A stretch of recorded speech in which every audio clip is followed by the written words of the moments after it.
le sujet d'aujourd'hui, pour notre sujet d'aujourd'hui, je vais demander à notre bien-aimé le révérend de nous parler en quelques minutes de la Pâque. Quelques minutes, si vous pouvez brosser un tout petit peu pour nous introduire dans la matière d'aujourd'hui.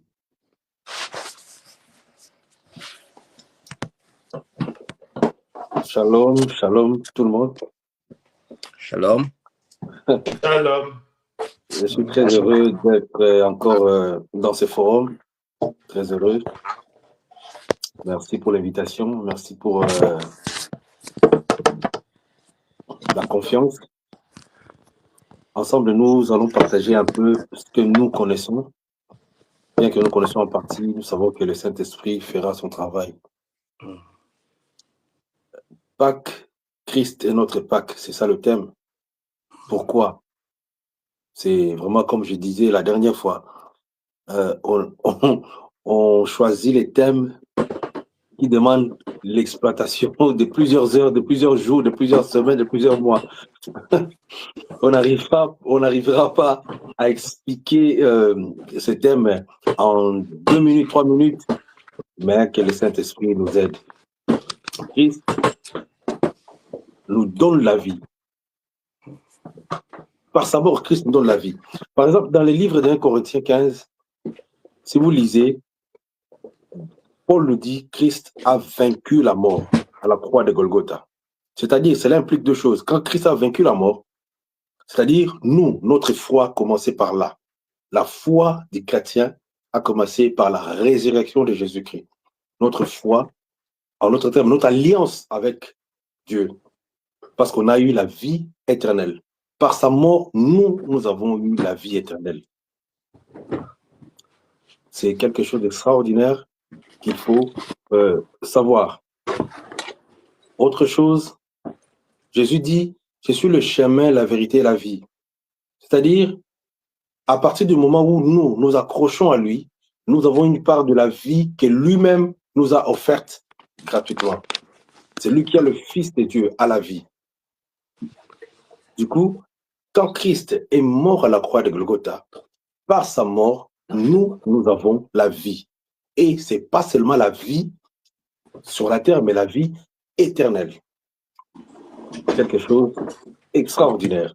C'est pour ça qu'on dit Christ est notre Pâques. Cela implique vraiment la base de la chrétienté, la base du chrétien, la base de notre force à partir de la résurrection.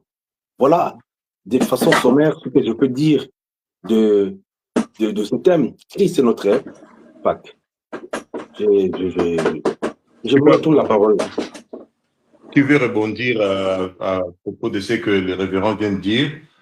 Comment vous abordez, lorsque vous avez reçu les thèmes d'aujourd'hui, de ce soir, qu'est-ce qui est venu dans votre esprit directement? Nous avons le serviteur Eric, qui n'était pas la dernière fois. Nous lui donnons la première. Si révérend Joseph peut envoyer le lien au pasteur, au bien-aimé Paty, qui réclame et tout ça. Eric, allez-y. Ouais, la Pâque.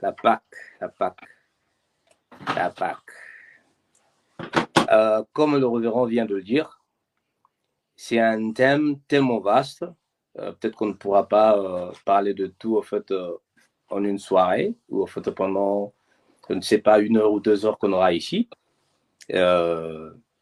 Mais on fera toujours l'effort de dire l'essentiel qui pourra nous aider à évoluer.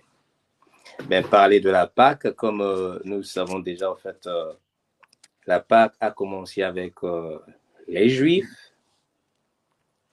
Et pendant qu'ils étaient dans l'esclavage en Égypte, sous le règne du Pharaon, ils ont vécu dans l'esclavage pendant des années et des années. En fait, selon la promesse de Dieu, Dieu leur avait promis en fait la délivrance. Et avant leur sortie, après C'était pendant même avant la 10e plaie, parce qu'en fait, Dieu avait frappé les Égyptiens, parce qu'il demandait déjà en fait à libérer les enfants d'Israël, comme selon la recommandation du Seigneur par Moïse. Quand Moïse avait fait sa rencontre avec Dieu, l'Éternel lui avait dit d'aller libérer son peuple. Et en allant vers Moïse, il lui a demandé en fait de libérer le peuple de Dieu, comme le Seigneur leur avait demandé, pour lui rendre culte ou pour le servir ou pour l'adorer. Le pharaon avait refusé. Et ce refus avait conduit à 9 plaies pour qu'il puisse libérer le peuple d'Israël. Mais le pharaon avait totalement refusé. Et puis, à la 10e, c'est là que nous avons vu dire instauration de la Pâque. Dieu leur a recommandé de tuer un agneau, de prendre ce sang, l'appliquer en fait sur les poteaux et les linteaux en fait, de leurs portes, de sorte que quand l'ange de la mort viendra, parce que l'idée était de faire périr tous les premiers-nés des Égyptiens, commençons par les animaux jusqu'aux hommes, afin que le pharaon sache qu'il n'y a qu'un seul Dieu, et comme ça, il pourra libérer les enfants d'Israël pour qu'ils aillent célébrer, adorer leur Dieu. Et c'est là, en fait, qu'ils ont fait. Ils ont tué un agneau, et comme nous le savons tous, ils devaient le manger avec le pain sans levain. Et il fallait que ça se passe. En fait, ils le mangent avec des herbes amères et qu'ils le mangent en hâte. Et en plus, ils ne pouvaient pas garder le reste de l'agneau qu'ils devaient manger. Il fallait tout finir. Si on avait des restants, il fallait qu'ils le brûlent. En tout cas, s'il faut parler de la Pâque, du début de la Pâque, ou soit de son historique, c'est là, au fait, que la Pâque a eu sa naissance. Moi, vous voulez que je continue ou Oui, Bodapati est là et on le prend vraiment de retour à l'église parce qu'il y a décalage horaire. Il est des États-Unis là-bas. Il conduit en même temps, mais il a tenu à participer. Que le Seigneur bénisse son serviteur. S'il peut éteindre le micro, le temps de. Éteindre le micro, ok. Oui, le temps, parce qu'il y a le bruit de background qui rentre ici. Donc, si je comprends par rapport à l'historique de la Pâque, j'ai relevé 2 éléments essentiels dans ce que le bien-aimé Eric a dit, selon la Bible. Donc, il n'y a pas de Pâque sans mort d'animal ou sacrifice, et aussi, il n'y a pas de Pâque sans repas. Est-ce que Céphas peut nous parler de ce repas ou de la scène ou de la Sainte Seine que le Seigneur a utilisé pendant cette Pâque, l'importance au fait de la Sainte Seine. On dit la Sainte Seine? Oui, je pense. Oui, la Sainte Seine. Oui, l'importance de la Sainte Seine est dans la Pâque chrétienne. Merci pour la parole. Merci les hommes de Dieu et la servante de Dieu que vous êtes là. Je bénis Dieu pour l'opportunité, pour la grâce. C'est un privilège bien aimé que nous soyons là ce soir en train de parler sur la Pâque. Et le thème, c'est Christ, notre Pâque. Avant d'arriver, de parler, de toucher un peu sur la Sainte Seine, je voulais rebondir un peu pour parler, pour toucher un peu à... Comme on a dit qu'on nous a donné l'historique de la Pâque, que la Pâque avait commencé avec les enfants d'Israël en Égypte, lorsque Dieu a donné des instructions comment ils devaient faire pour qu'il y ait délivrance. Amen. Mais Amen. moi, je voulais toucher un peu avec l'historique aussi de la Pâque chrétienne. Parce que la Pâque des Juifs, c'était une conversation, ou soit c'était une histoire qui a commencé avec Dieu et Abraham. Dieu avait parlé à Abraham, il a dit à Abraham que ses fils, ses enfants, ils vont se retrouver en Égypte et après 400 ans, Dieu lui-même va se souvenir d'eux et il va intervenir pour les délivrer de l'Égypte. Mais quand nous remontons un peu l'histoire dans le livre de Genèse chapitre 3, nous voyons aussi une promesse là-bas, une conversation où Dieu avait donné aussi une promesse à l'humanité suite à la postérité dont il avait parlé à la femme, selon Genèse chapitre 3 et verset 15. Lorsque Dieu avait dit à la femme que ta postérité écrasera les talons du serpent et celui-ci va lui mordre les talons. Amen. Je sais pas, on éteint le micro pendant qu'il lui parle parce qu'il y a des trucs qui viennent de background. Merci. Allez-y, Céphas. Si je disais, les frères, Eric nous a donné l'historique, un peu d'historique des Pâques juives. Et de là, j'avais dit que non, cette histoire avait commencé lorsque Dieu avait parlé avec Abraham. Il a dit à Abraham que ses enfants, ils vont se retrouver en Égypte, en esclavage. Pendant 400 ans, après cela, Dieu lui-même va se souvenir d'eux. Et on a vu comment Dieu a intervenu dans le livre d'Exode chapitre 3 lorsqu'il a appelé Moïse. Mais si nous remontons un peu l'histoire, nous allons comprendre que là c'était la conversation entre Dieu et Abraham par rapport aux enfants d'Israël, d'où nous tirons l'histoire de la Pâque. Mais quand nous regardons dans Genèse chapitre 3 verset 15, là aussi Dieu avait donné une promesse à l'humanité lorsqu'il a parlé à la femme sur sa postérité. Amen. Amen. Et là est sorti l'agneau que Jean-Baptiste avait présenté. Mais parlons de la Sainte Seine. Dans le livre de 1 Corinthiens chapitre 11, là l'apôtre Paul nous montre l'histoire de la Sainte Seine. Je ne sais pas si je peux lire, s'il vous plaît. Allez-y. Les repas du Seigneur dans le livre de 1 Corinthiens chapitre 11, s'il vous plaît.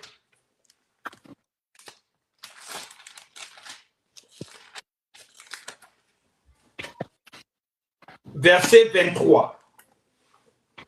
La Bible dit, je lis la Sainte Bible version Louis II.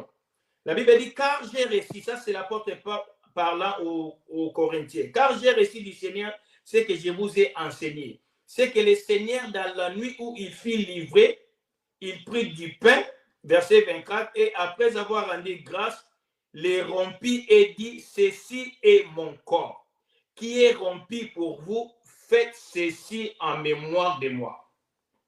Par là, nous voyons déjà la commémoration.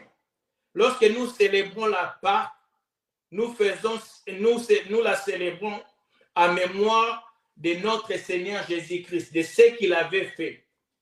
Amen. Il avait donné son corps comme du pain et il avait aussi donné son sang comme du vin, afin que vous et moi nous soyons sauvés, afin que nous parvenions ce soir à parler de la Pâque ou de célébrer notre délivrance du royaume des ténèbres au royaume de la lumière. Amen. Amen. Et il va continuer, il va dire, pardon, dans les versets 26, car toutes les fois que vous mangez ce pain et que vous buvez cette coupe, vous annoncez la mort du Seigneur jusqu'à ce qu'il vienne, ou soit il revienne. Amen. Quand nous célébrons la Pâque, quand nous parlons de la Pâque, nous annonçons et nous nous souvenons de ce que Jésus-Christ avait fait pour nous, comment il avait souffert, comment il avait enduré l'ignominie, afin que nous soyons des enfants de la lumière, afin que nous devenions des enfants de Dieu. Quand nous célébrons la Pâque, nous annonçons la mort, pas seulement la mort, et la résurrection aussi du Seigneur. Il est mort pour nos péchés, mais il est ressuscité en nous donnant une nouvelle vie. Donc nous sommes morts avec lui. Nous ne célébrons pas seulement la mort et la résurrection du Seigneur, nous célébrons aussi notre propre mort. Nous sommes morts dans les péchés et ressuscités en Christ, afin que nous vivions une nouvelle vie en Christ. Amen. Amen. Je vois le révérend qui est en train de bouger la main. Vous, révérend, vous voulez rebondir? Pardon, j'ai pas entendu. J'ai pas entendu. C'était coupé. Vous voulez rebondir? Je voyais faire le geste comme ça. Oui, parce que en fait, j'apprécie ce que le frère Stéphane est en train de dire. C'est quelque chose de profond. Parce que ça m'a vraiment interpellé à partir dont il dit, tu te souviens, tu as fait ceci en mémoire. Donc, c'est vraiment quelque chose qui m'a sonné. Quoi. Oui, je voudrais demander à la sœur Cornélie, évidemment, elle va parler en anglais, mais bon, on va écouter, l'auditoire va écouter, nous allons essayer de revenir, rebondir. Lorsque les frères s'effacent, le serviteur de Dieu dit, le Seigneur, lorsqu'il institue la Pâque, donc, il dit, faites ceci en mémoire de moi. Lorsqu'il institue cela, il était avec ses disciples en train de manger selon l'ordonnance des dieux dans le livre d'Exode, chapitre 12, verset, je crois, 26. Lorsque Dieu dit, vous ferez cela comme une loi perpétuelle, chaque fois. Pour ce que le Seigneur a fait d'Israël lorsqu'il sortait. Maintenant, le Seigneur dit non, il dit maintenant là, vous faites maintenant ceci en mémoire de moi. Quel rapprochement, s'il y en a, on peut faire entre les deux Pâques? Pâques de la traversée et Pâques de la mort et la résurrection du Christ. Est-ce qu'il y a des choses sur le plan prophétique que vous pouvez évoquer? Just go in English, we will understand anyway. Good evening, everyone. Thank you for the opportunity to share the word of God today. And thank you for everyone who has shared so far. I think what I will perhaps share in the question that was just asked about if there's any differences when Christ is sending the disciple that do this in the memory of me, and that which was done with the children of Israel. So there's we all know that there's the power in Easter when the children of Israel did it, and the power when Christ did it is two different things, because the power that comes with when Jesus did it, it carries the resurrection power.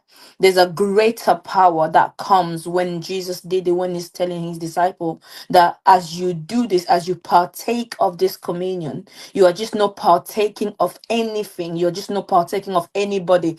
Whereas when the children of Israel were doing it, it was as a symbol. It was a symbol that it was basically a prophetic symbol telling them that this body, this bread that you're eating is an image of what will come. This wine that you're drinking is an image, or the blood that you are putting in the doorpost is an image of what to come. But when Jesus is doing it with the disciple, it's not what to come anymore. It is what is there. It is the representation, the living Easter.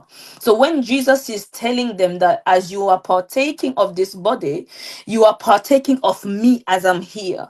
As you are drinking this blood, you are drinking my blood as I'm here with you. So there's a greater power that comes when Jesus is sitting with a disciple, and what he's communicating with them is telling them that as you are partaking of this communion, which is my body, which is my blood, you are not just taking it as my disciple, but you are becoming validators.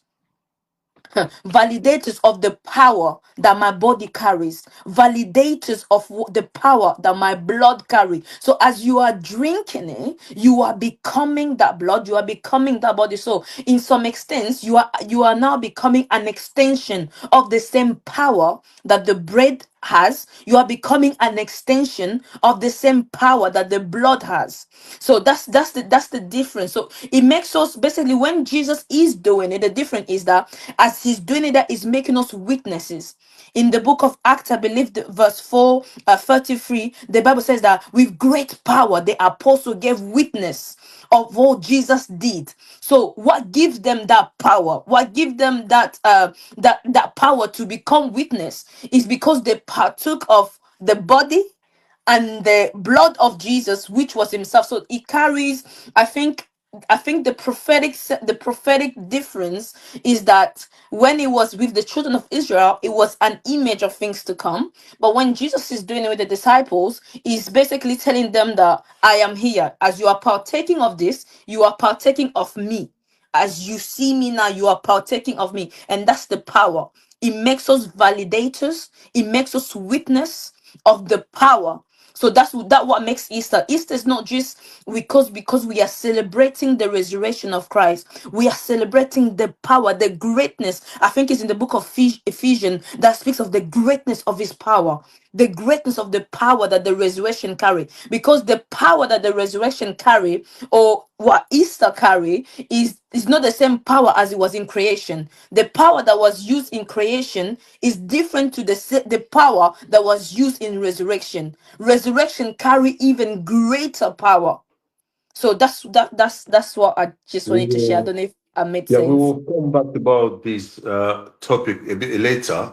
Je vais demander au bien-aimé Patty qui conduit, malheureusement, s'il peut réagir par rapport à ce que la sœur Cornélie vient de dire. Il peut réagir dans quelques mots, parce qu'on ne peut pas le garder en train de parler au téléphone en même temps. Je lui donne l'opportunité.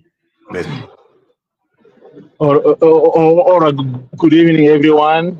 Thank you again for the opportunity that has been given to me to participate in this panel.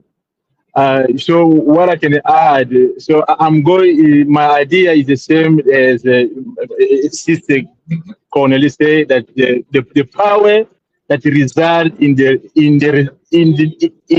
resurrection of Christ is greater, because there is no salvation without the resurrection. We cannot even talk about Pentecost without the resurrection of Christ. So we cannot even talk about eternal life without the resurrection of Christ, which means whatever Jesus did with the disciple has higher power than whatever the children of Israel they did in Egypt. So that's all I can say, but for now, since I'm driving, so yes. Merci beaucoup, l'homme de Dieu Patty. Je voudrais que la sœur Cornélie a parlé des choses exceptionnelles lorsqu'on fait les rapprochements entre les deux. Comme la Bible dit, l'Ancien Testament, c'est l'ombre des choses à venir. Et maintenant que Christ est venu, il a montré, il a démontré que ce qui était fait lorsque Israël traversé, lorsqu'il était libéré, c'était comme petit que c'est que Christ venait de réaliser, parce que là, Dieu a libéré le peuple d'Israël. Mais ici, nous sommes dans Jean 3,16, afin que quiconque croit, c'est-à-dire que il y a plus de l'espace dans le salut maintenant, et puis il y a aussi ces domaines physiques et spirituels.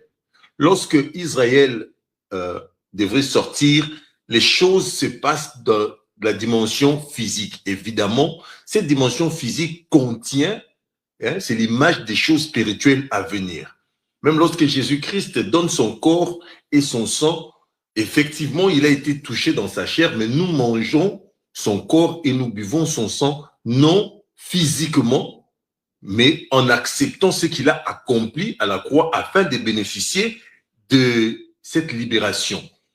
Maintenant, je voudrais revenir sur Eric afin qu'il dise qu'est-ce qui lui vient en tête lorsque le Seigneur dit faites ceci en mémoire de moi. S'il peut un peu creuser, faites ceci en mémoire. Faites ceci en mémoire. Qu'est-ce qui remplit ton esprit quand tu lis, par exemple, ce passage, cette recommandation du Seigneur? Faites ceci en mémoire. C'est une recommandation. Faites ça en mémoire de moi. Qu'est-ce que ça vient dans l'esprit de serviteur de Dieu, Eric? Merci encore.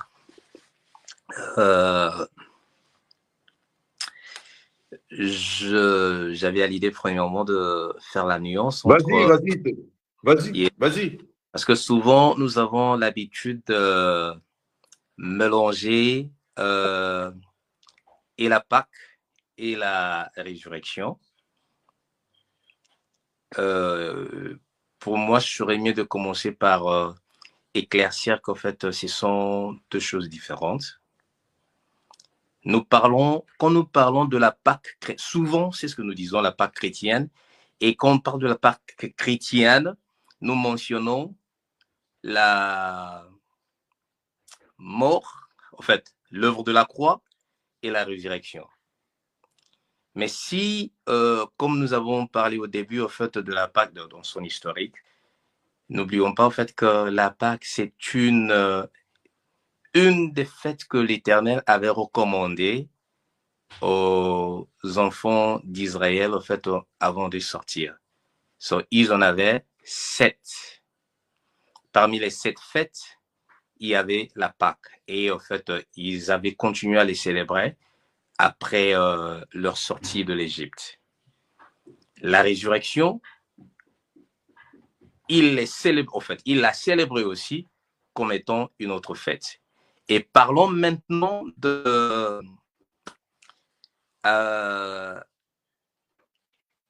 le pain, le vin, faites ceci en mémoire de moi. C'est quelque chose d'autre aussi, parce qu'en fait, nous avons toujours l'habitude aussi de mélanger, comme nous l'appelons souvent, la Sainte Seine. C'est une appellation, mais en fait, dans la Bible, on nous montre même avec l'apôtre Paul, lui, il l'appelle, non pas la Sainte Seine, mais en fait, lui, il l'appelle le repas pascal. Et s'il faut parler en fait de ce qui est ce que je peux ressortir dans ça, je dirais déjà c'est clair et simple. Le Seigneur dit ceci est mon corps, ceci est mon sang. Il parle de lui, il parle de sa vie, de ce sacrifice qu'il allait faire pour que tout celui qui viendra après, qui croira en cette œuvre. Quelle œuvre? L'œuvre que nous appelons entre guillemets la Pâque. Christ est notre Pâque, donc sa mort et sa résurrection, que cette personne vive. Donc je dirais, la Sainte Seine ou le repas pascal, c'est quelque chose que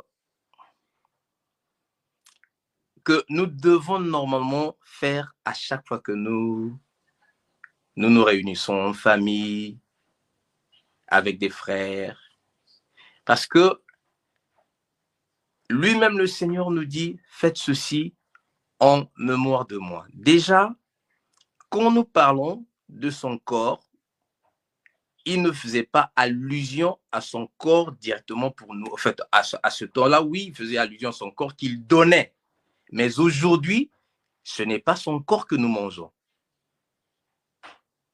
Aujourd'hui, son corps, c'est sa parole qui est le pain de vie.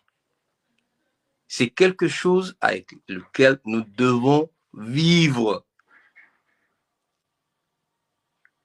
qui normalement doit prendre place dans notre vie de chaque jour. Pensez au Seigneur, faites ceci en mémoire de moi. C'est comment nous nous appliquons à sa parole, comment nous nous comportons en fonction de sa parole, comment nous vivons tout en respectant sa parole. Et son sang, qui est le sacrifice qu'il a fait, la vie qu'il a donnée, c'est notre mode de vie que nous devons accepter. Nous avons peut-être l'habitude de prendre le vin pendant la Sainte Seine ou le repas pascal, et qui est peut-être quelque chose qui est devenu une habitude. Nous le faisons comme ça, mais peut-être sans connaître la vraie signification, en fait. Quelqu'un qui vient dans l'église, aujourd'hui, en fait, on va partager la Sainte Seine, et il vient, il prend le pain, il prend du vin, et puis ça s'arrête là.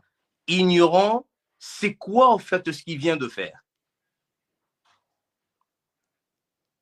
Le sang qui est le sacrifice, qu'est-ce qui nous rappelle encore qu'il a donné sa vie.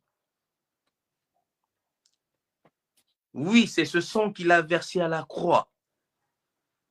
C'est ce sang qu'il a versé à la croix pour complètement éradiquer nos péchés. C'est sa vie qu'il a donnée pour que nous puissions avoir sa vie afin de vivre éternellement avec lui. C'est la vie que nous devons accepter. C'est la vie que nous devons adopter. C'est la vie que nous devons mener, vivre comme lui. Et vraiment pour que nous puissions arriver au point de dire, si je vis, ce n'est plus moi qui vis. C'est Christ qui vit en moi. Pourquoi? Parce que à chaque fois, ma vie fait allusion à Christ. À chaque fois, ma vie fait allusion à la parole de Dieu, à ses recommandations. Comment est-ce qu'il veut que je vive? Qu'est-ce qu'il veut que je fasse? Lui-même, en fait, par rapport à ces circonstances, comment il a vécu? Faites ceci en mémoire de moi, c'est adopter. Là, pour moi, ma pensée, c'est adopter. Sans rien prendre, faisons allusion à la Pâque, on mange la chair, l'agneau en entièreté, nous ne laissons rien de ce qu'il nous demande. Nous ne laissons rien de sa parole. Nous ne laissons rien de sa vie. Comme on fait souvent, ça arrive parmi beaucoup de serviteurs.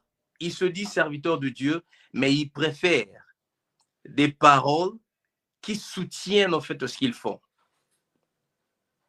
Là où il y a condamnation, peut-être par rapport à la parole de Dieu, je dis, condamnation en fait est de ce qu'ils font, ils vont rejeter, ils vont négliger, en fait, ils vont ignorer cette parole, ils vont ignorer cette recommandation. Pour eux, ça ne tient pas.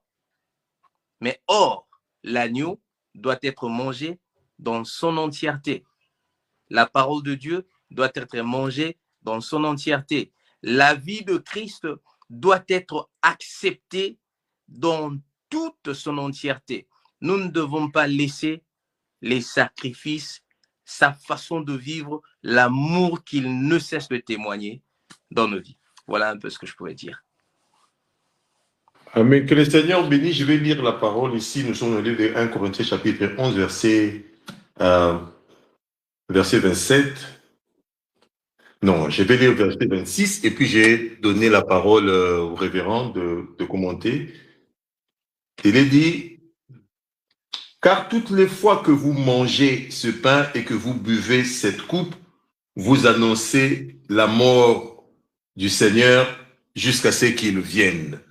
S'il fallait parler de cette portion, révérend, qu'est-ce qui remplit votre esprit chaque fois que vous mangez ce pain et que vous buvez ce vin, vous annoncez sa mort jusqu'à ce qu'il vienne.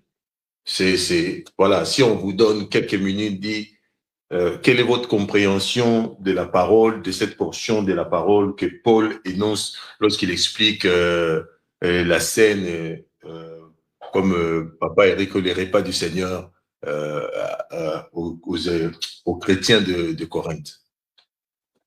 Merci pour la parole. Je bénis le Seigneur pour la vie de l'homme de Dieu qui a parlé juste avant vous. Je ne vois pas bien son prénom. Eric. Eric. Donc, ce qu'il a expliqué, c'était tellement intéressant quand il a parlé de la Sainte Seine. C'est aussi vague, c'est un sujet vraiment très, très vaste pour être expliqué en quelques mots, en quelques minutes, mais on essaye.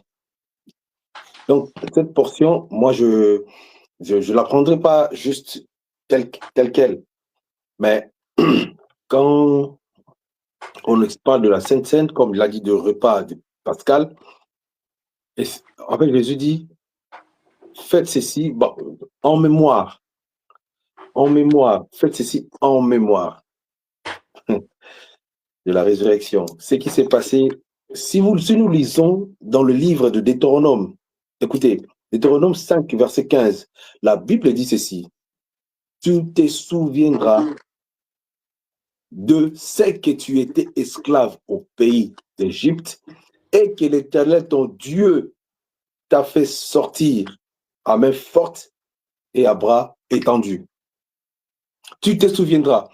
De l'autre côté, la Bible nous dit, au Nouveau Testament, la Bible nous dit, faites ceci en mémoire. Dans l'Ancien Testament, on dit, tu te souviendras que tu étais esclave en Égypte et que l'Éternel t'a fait sortir. Donc, si nous, de façon simplifiée, nous comprenons que chaque fois, on doit se souvenir de la résurrection de Christ, parce qu'à partir de la résurrection, ça a déclenché plusieurs choses dans la vie de tout un chrétien, dans tout un chacun, dans notre vie. Cela a déclenché beaucoup de choses de la résurrection. Tu te souviendras qu'à partir de la résurrection, il y a eu pas mal de choses dans ta vie. Là, le verset que tu viens de lire, tu dis, vous allez vous souvenir de ça jusqu'au retour de Christ. C'est ça, hein, si j'ai bien compris. Oui, c'est ça. On va se souvenir de la résurrection. Il est dit, car toutes les fois que vous mangez ce pain et que vous buvez cette coupe, vous annoncez, c'est-à-dire vous témoignez la mort du Seigneur jusqu'à ce qu'il vienne. Voilà. C'est clair comme de l'eau de roche. Chaque fois, faites ceci en mémoire. Chaque fois que nous mangeons, chaque fois que vous en boirez, vous vous souviendrez de la résurrection de Jésus-Christ. Donc, de la partie où Jésus-Christ était ressuscité, cela a déclenché plusieurs choses dans la vie de chrétiens. Plusieurs choses ont été le mot, je manque le mot. Donc, les choses ont changé de la vie à partir de la résurrection. Donc, on doit se souvenir de ça jusqu'au retour de Jésus-Christ.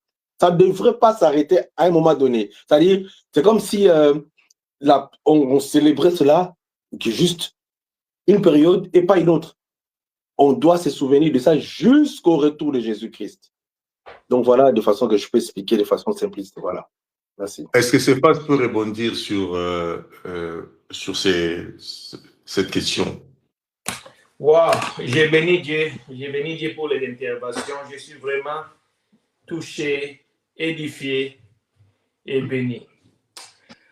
Ce que je vais dire par rapport au verset que vous avez lu et ce que l'homme de Dieu a dit, les pasteurs, les révérends.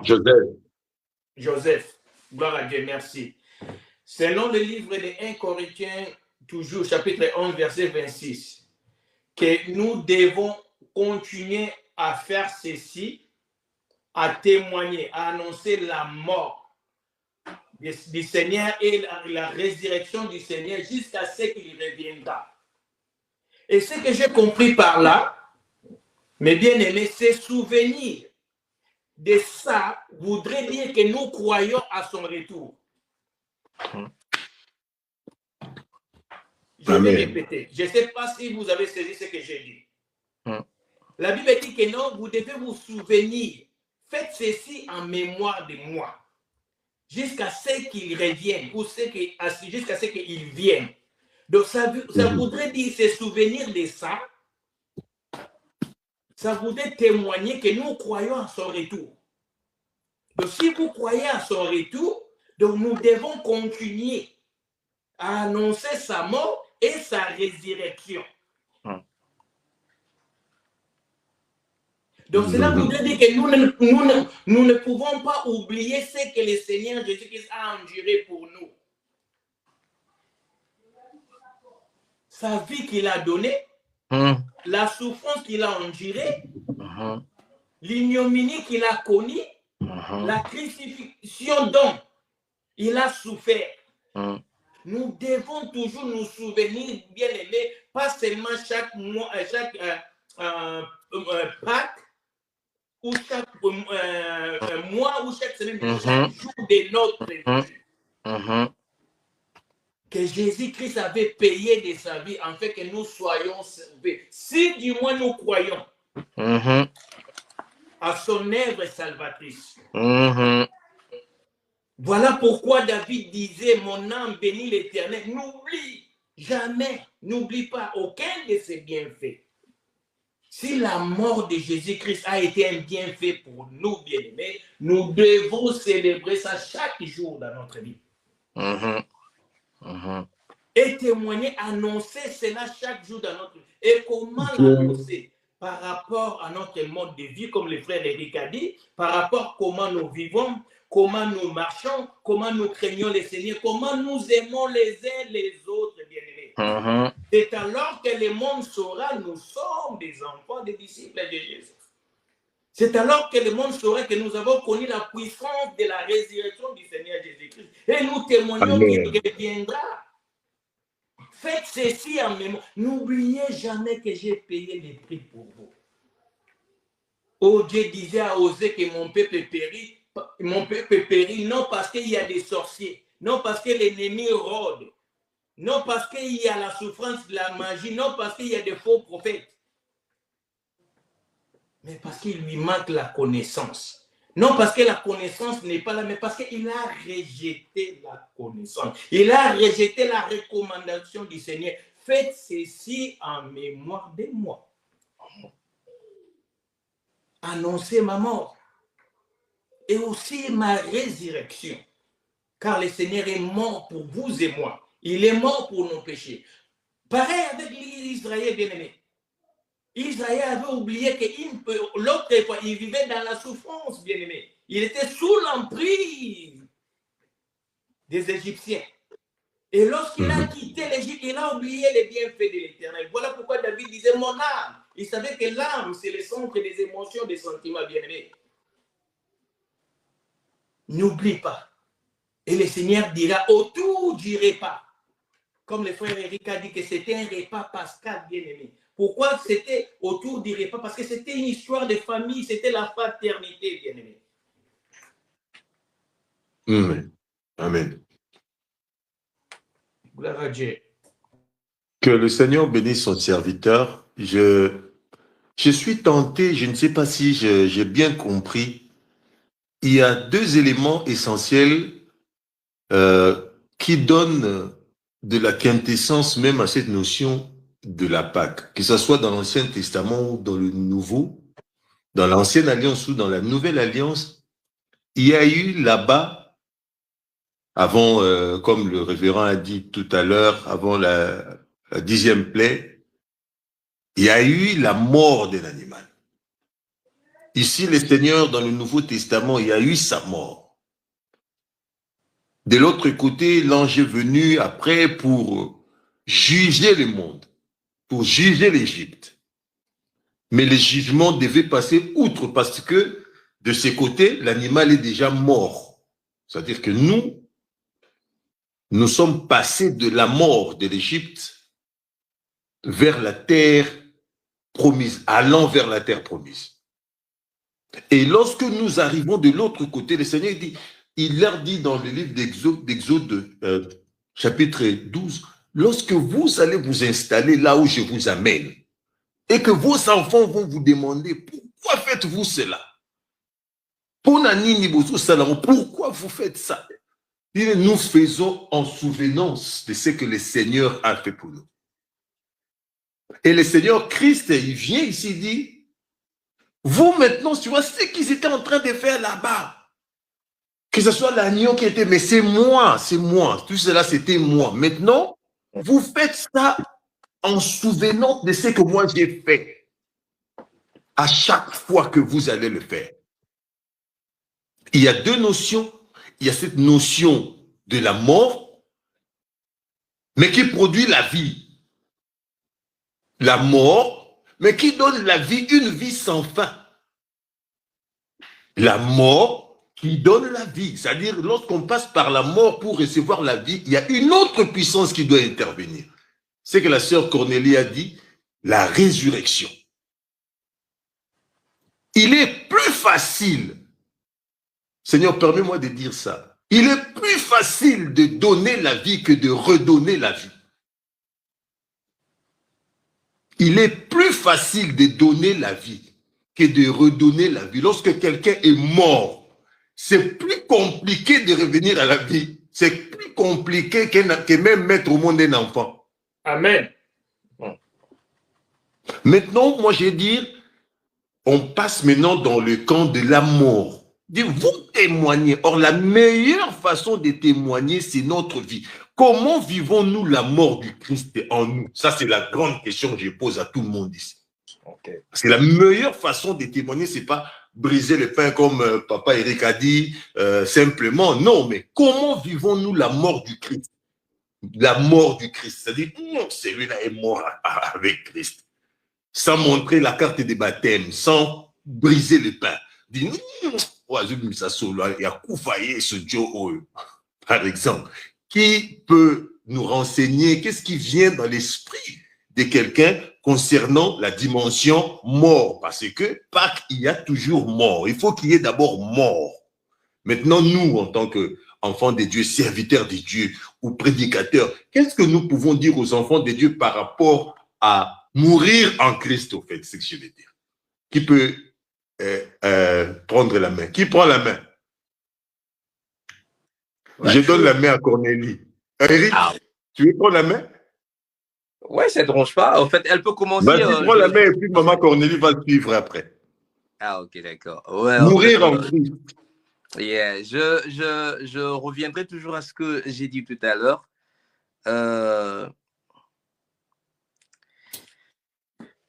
Ce qui témoigne, en fait, témoigner la mort. Déjà, en fait, comme nous avons dit, la Pâque, en fait, nous, parce que pour nous, Christ est notre Pâque.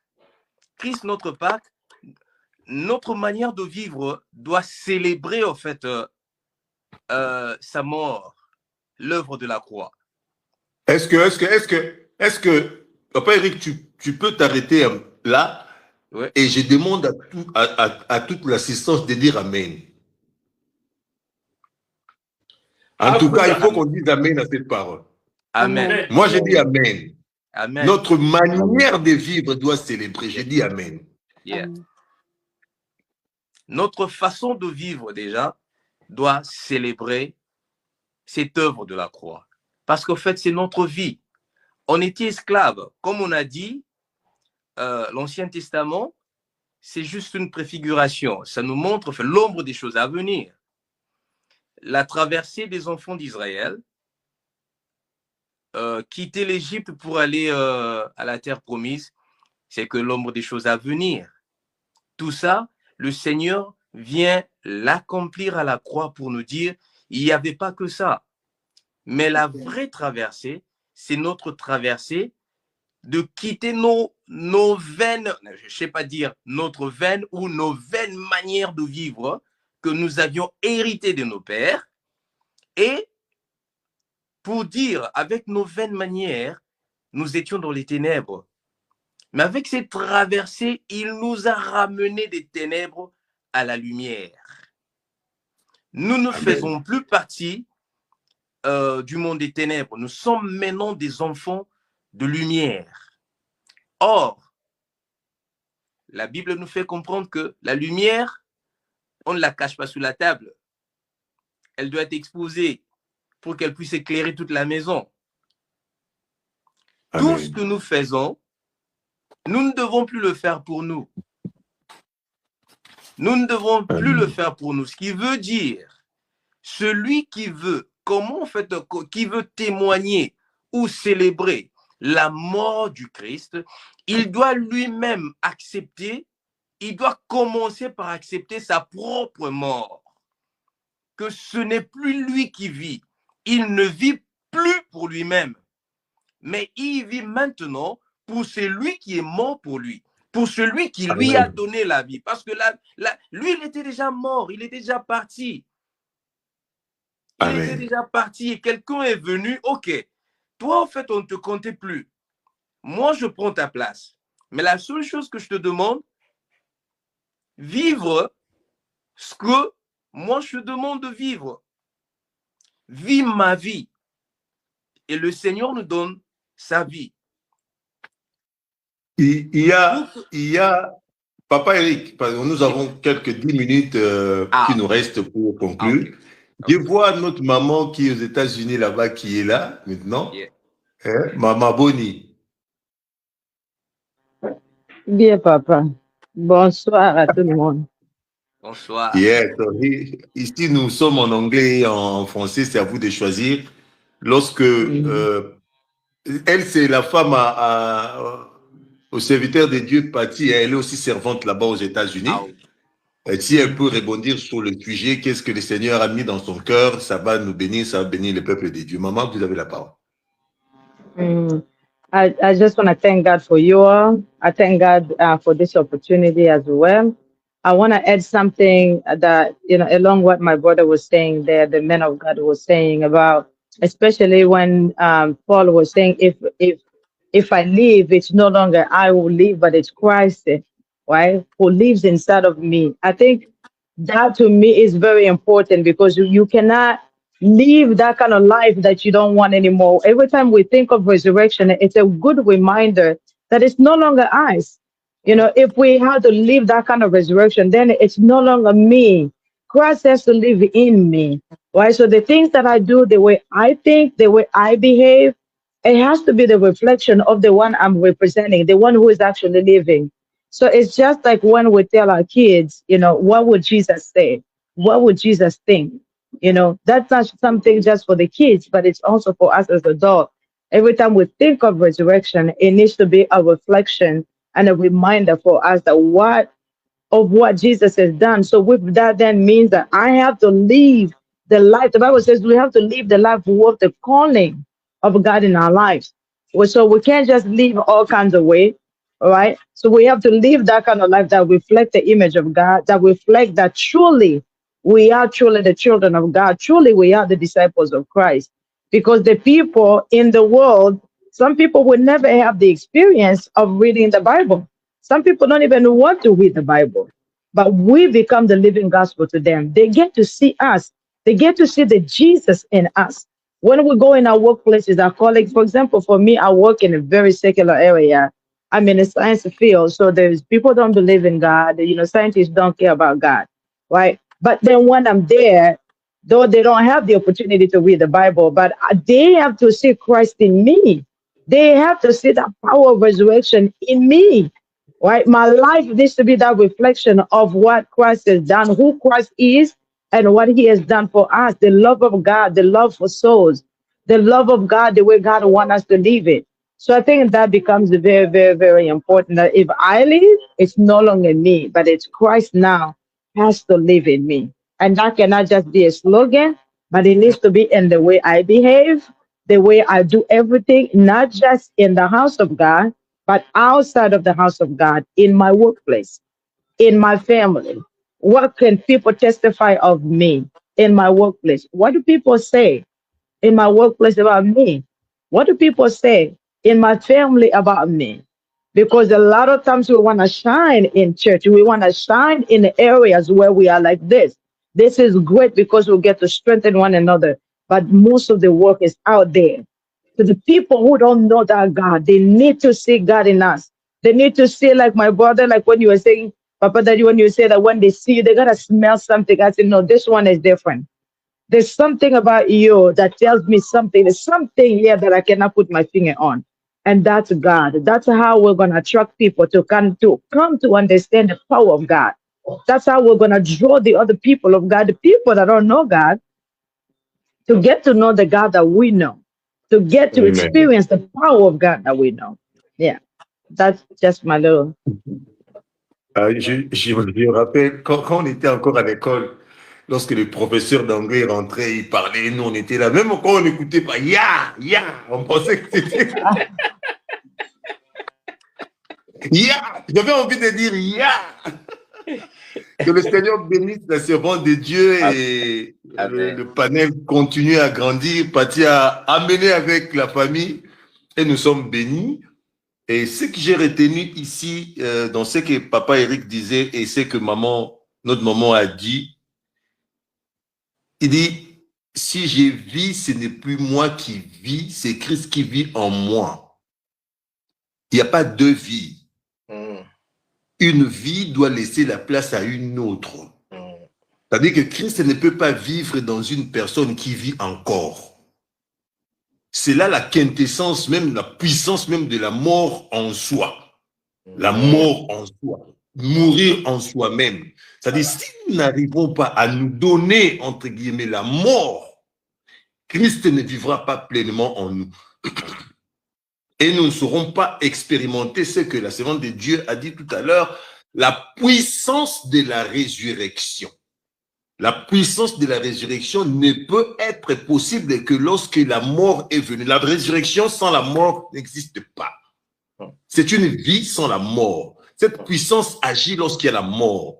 Lorsque nous mourons en Christ, nous sommes devenus en même temps bénéficiaires de la puissance de la résurrection parce que le variable mort est entré dans notre vie. Je ne parle pas de la mort qu'on nous donne. Non, là, la mort ici, c'est mort nous-mêmes. Nous devons nous-mêmes mourir en nous-mêmes.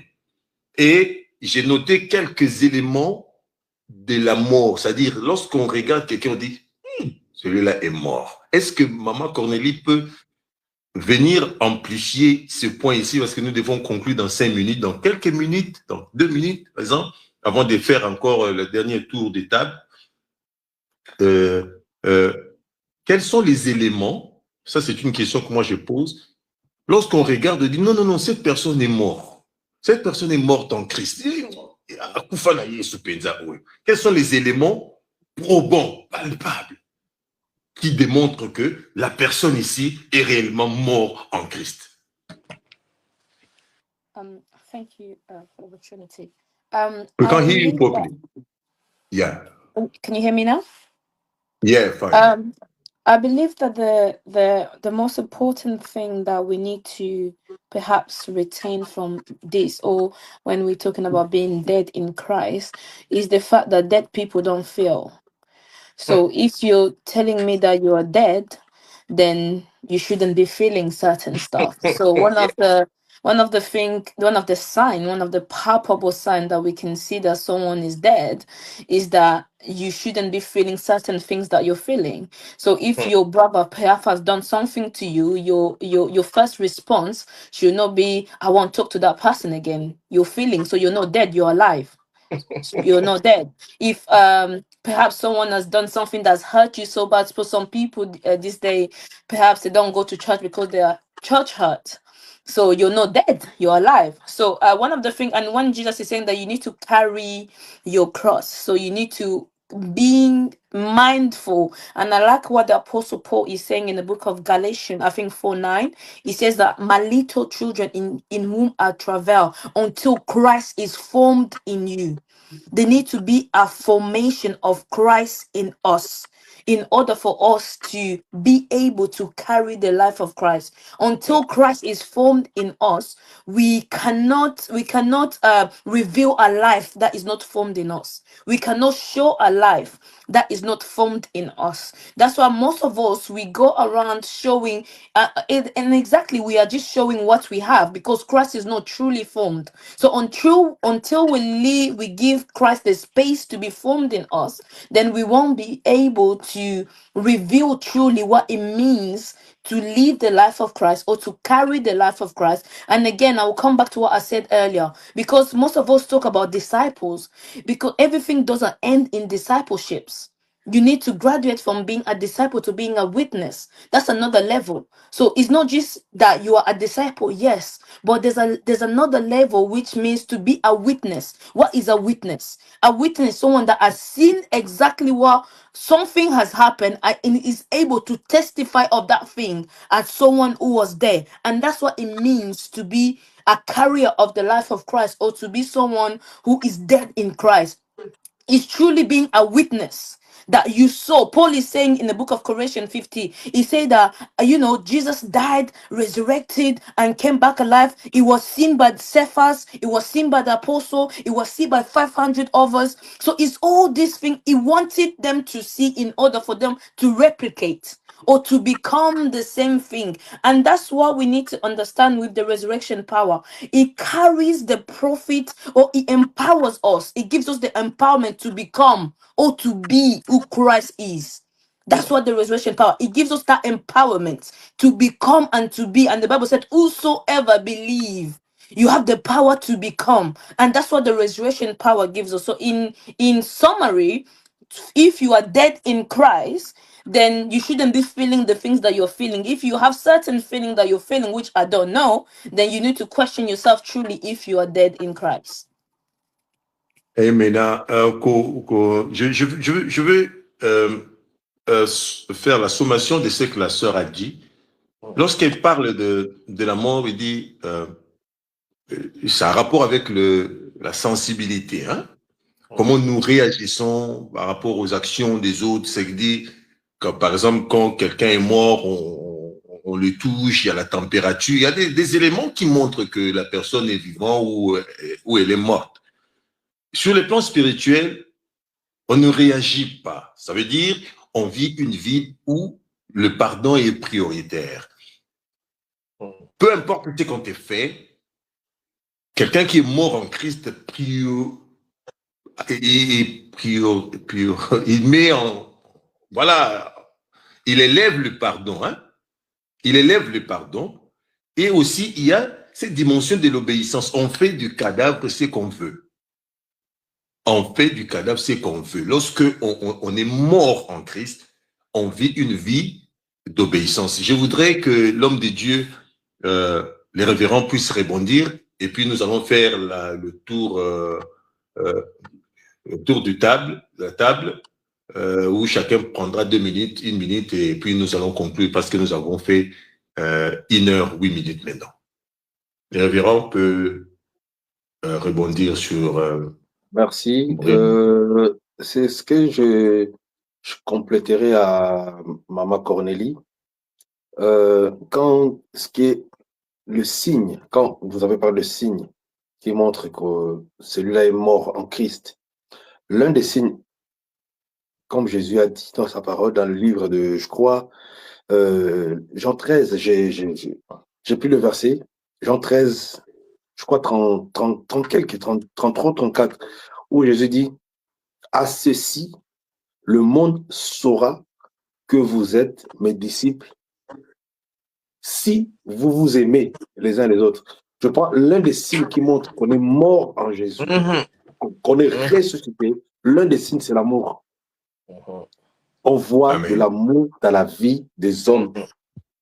On voit l'amour dans la vie des uns et des autres. Quand on parle de l'amour ici, on parle vraiment de la agapao, l'amour désintéressé. Pas par profit. Vous connaissez les différents types d'amour. Mais là, on parle vraiment d'agapao. À ceci, le monde saura que vous êtes mes disciples si vous vous aimez les uns les autres. Est-ce que aujourd'hui, on peut identifier vraiment qu'il y a l'amour à l'Église en tant que corps de Christ? C'est des questions auxquelles il faut se poser. C'est des questions auxquelles il faut s'attendre à des réponses précises. À ceci, le monde saura. L'un des signes qui montre que nous sommes ressuscités avec Jésus-Christ, c'est l'amour. Parce que lui-même déjà de base, pourquoi il est venu mourir? Parce que son Père, qui est notre Dieu, il a tant aimé. C'est pourquoi il a envoyé pour qu'il vienne mourir, afin que ceux qui croiront en lui ne périssent point, mais qu'il ait la vie. Maintenant, cet amour-là, lui, il est transmis à nous autres en disant, à ceci, le monde saura que vous êtes mes disciples, si vous vous aimez les uns les autres. Donc, l'un des signes qui montre qu'on est ressuscité avec Jésus-Christ, c'est l'amour. Amen. Je voudrais que vous continuiez là pour nous donner votre dernier mot par rapport à notre thème Christ notre Pâques. Qu'est-ce que vous dites pour conclure l'intervention, toutes les interventions que vous avez à faire aujourd'hui, ce soir? Comme j'avais dit au début, c'est un sujet vraiment vaste qui demande beaucoup de temps. Je ne sais pas même s'il fallait faire ça tous les dimanches, même pendant 3 mois, si on finirait. Mais par la grâce de Dieu, on a essayé. Dieu nous a inspirés. On a essayé de parler. L'homme de Dieu, le frère Eric, a essayé d'expliquer l'historique. On ne va pas y revenir. Donc voilà. Déjà, comme la Pâque a commencé déjà dans l'Ancien Testament, le livre de, vous savez, l'histoire de la sortie de l'Exode, comment ça s'est passé. Moi, je vais juste conclure en disant une chose. C'est le bénéfice de la résurrection. Nous savons qu'elle nous a apporté l'accès illimité dans la présence de Dieu. Alléluia. Vous savez, Amen. La Bible dit que lorsque Jésus était ressuscité, je crois dans Matthieu 27, le voile était déchiré du haut vers le bas. Et à partir, ça, en fait, c'est un signe qui montre réellement un accomplissement spirituel significatif de notre, que désormais, nous avons accès illimité à la présence de Dieu. Donc, la résurrection nous a apporté cet accès illimité qui doit nous rendre fiers qu'à partir d'aujourd'hui, à partir de la résurrection là, qui s'est passé, quand je dis aujourd'hui, comprenez parce que nous sommes, nous célébrons Pâques, donc à partir de la résurrection, nous avons accès illimité à la présence de Dieu.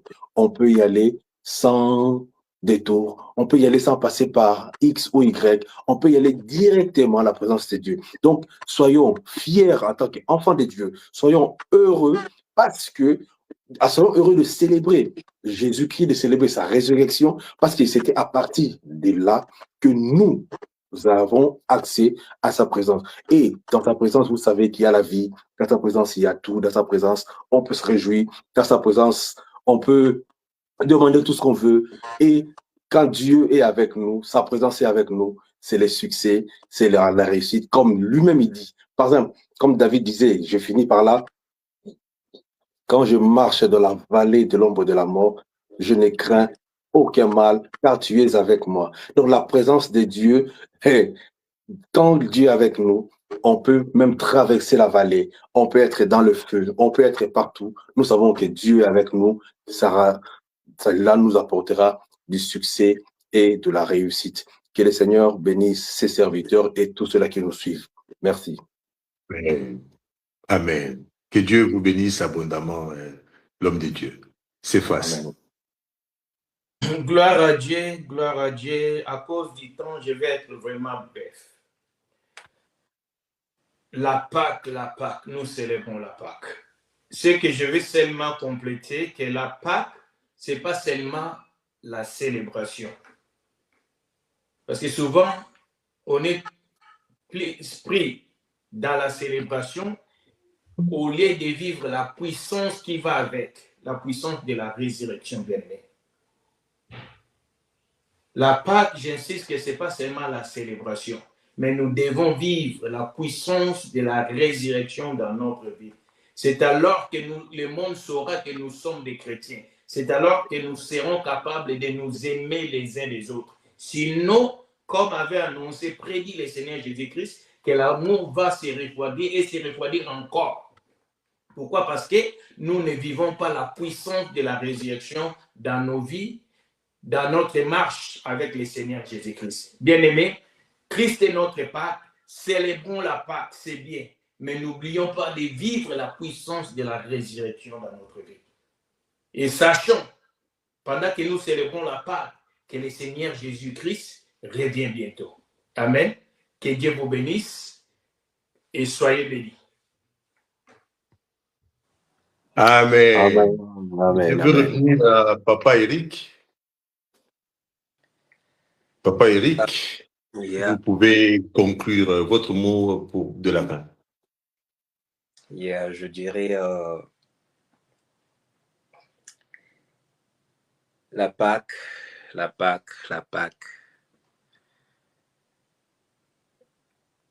Si nous voulons célébrer la Pâque, c'est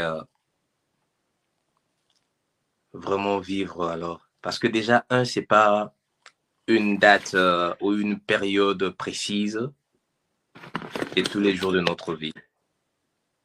Et comme la Bible nous le fait voir clairement, Christ est notre Pâque. Ce n'est pas aller dans une église, se réunir avec je ne sais qui, mais ça commence d'abord par sa propre vie personnelle. Regardons sa relation personnelle avec le Seigneur. Comme on vient de le dire, il n'y a pas de mort, il n'y aura pas de résurrection sans mort. Il faut qu'il y ait d'abord la mort. La personne qui est morte pour nous a donné sa vie. Il nous demande aussi à nous-mêmes de mourir pour lui et pour les autres. Parce que lui, il s'était donné pour faire de nous des enfants de Dieu, des fils et des filles de Dieu, des servantes et serviteurs, des vrais adorateurs qui l'adorent en esprit et en vérité, pour faire, excusez-moi le terme, d'autres Jésus. Soit en d'autres termes, nous sommes aussi des Jésus, des fils de Dieu qui doivent continuer cette œuvre. Donc, nous devons aussi nous accepter de mourir pour les autres. Il nous a donné cette mission de propager la nouvelle, de faire beaucoup de disciples. Alors, pour que nous puissions y arriver, comme il nous le demande, si quelqu'un veut me suivre, qu'il commence d'abord par renoncer à lui-même. Aussi longtemps que nous tiendrons compte de ce que nous sommes, de notre identité, nous ne vivrons jamais la vie de Christ. Mais si nous voulons considérer son identité dans nos vies, accepter l'identité qu'il nous a donnée, là, je suis sûr que nous chercherons à vivre comme il nous le demande, parce que nous allons commencer par nous renoncer à nous-mêmes, accepter sa vie. Et comme le révérend avait dit, franchement ça, j'ai aimé l'amour. L'amour. Si vous vous rappelez, au jardin d'Éden, c'est parce que Dieu les aimait tellement. C'est parce qu'il les aimait tellement, bien qu'ils avaient désobéi. Il les avait rejetés, mais il ne les avait pas tués. Bien qu'ils étaient morts, mais Dieu leur avait encore accordé la vie parce qu'il les aimait. L'amour. Témoignons de l'amour. C'est seulement si nous avons cet amour, l'amour pour Dieu, l'amour pour nous-mêmes, et cet amour pour nous-mêmes doit être en relation avec l'amour de Dieu, et ce qui produira en nous l'amour pour les autres. Et c'est comme ça que nous allons continuer l'œuvre de Dieu. Et là, nous vivrons vraiment, alors vraiment, l'œuvre de la croix en nous. Que Dieu nous bénisse tous. Amen. Amen. Amen. Seigneur bénisse Amen. votre serviteur. La servante de Dieu, Cornélie, peut nous donner le mot de la fin. Thank you, man of God. Thank you. This was so powerful. What I can say is that I think we have emphasized the importance of Easter, or why Easter is celebrated. And I like the emphasis on the fact that Easter is every day. It's not a date, it's not just one day, it's how we live our life every day. Because he said that you do this as much as possible in memory of me. That means that we have, God knew that human beings have a tendency of forgetting. So that's why he had to remind them that as much as you do this, you do it in my memory. So I just want to maybe tell someone out there that you need to understand the power that the death and the resurrection of Jesus Christ has given you as a child of God. And one of the things is the fact that he made what he said credible. So the death and the resurrection of Jesus Christ made his word credible. So if Jesus is saying that you are the head, then believe that you are the head. If he's saying that you're gonna go forward, then believe that you're gonna go forward. If he is calling you a child of God, then believe that you're a child of God. Because that's one of the things that his resurrection power has done, made credible everything that he has said concerning our life. So for people out there, remember that Easter is every day. It's every day we celebrate the life of Christ. It's every day that we look at the beautiful sacrifice that he did on the cross for us. He looked at you and me, and as much love that he had, he did not see it as something not to do, but he saw it as something to do out of love. So as most of the servants of God have said here, have the love that you have for God, for yourself, and have it for other people as well.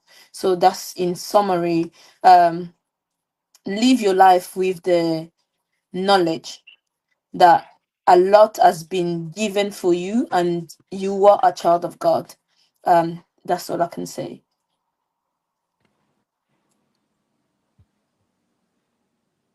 Amen. Amen. Que le Seigneur vous bénisse abondamment. Amen. Que le Seigneur vous bénisse abondamment. Amen. Nous sommes arrivés au terme de notre panel de ce soir. Le thème, c'était Christ est notre Pâque. Les hommes de Dieu, les serviteurs de Dieu ont élaboré sur l'historique de la Pâque de l'Ancien Testament au Nouveau, de l'Ancienne Alliance, où il était question, lorsqu'on commémorait, de toujours tuer un animal. Et le Seigneur, lorsqu'il est venu avec sa Pâque, et il a donné sa vie pour nous épargner nos économies en achetant les brebis ou les agneaux chaque année, parce que lui, il s'est présenté et Dieu a agréé. Tout ce que nous faisons, c'est de nous souvenir. Vous pouvez le faire avec un morceau de pain, une chikwang, un McDonald's, mais tout en préservant la nature sacrée de ce qu'il a fait pour nous. Nous avons dit pendant toute cette rencontre que la quintessence même de la Pâque, c'est toujours la mort. Évidemment, lorsqu'on est mort, on est rempli d'amour. Et cette manifestation de l'amour, l'amour se manifeste par le pardon, les degrés de l'obéissance à Dieu, la dimension des sacrifices. Mais par conséquent, nous avons par la mort revenu à la vie, c'est-à-dire la puissance de la résurrection qui nous ramène à la vie éternelle. C'était merveilleux. Merci de nous avoir suivis. Pour le mot de la fin, j'ai dit la meilleure façon de célébrer la Pâque, parce qu'aujourd'hui, le monde a fait de cet instant un moment festif. Chaque personne a une certaine idée. Dans les entreprises où nous travaillons, c'est une période où ils font beaucoup d'argent, c'est-à-dire eux aussi, ils célèbrent à leur manière la Pâque. Malheureusement, beaucoup d'entre nous font la même chose. Ce sont des moments où certains d'entre nous choisissons pour faire des offrandes spéciales, des célébrations, des concerts avec des cachets exorbitants, etc., etc.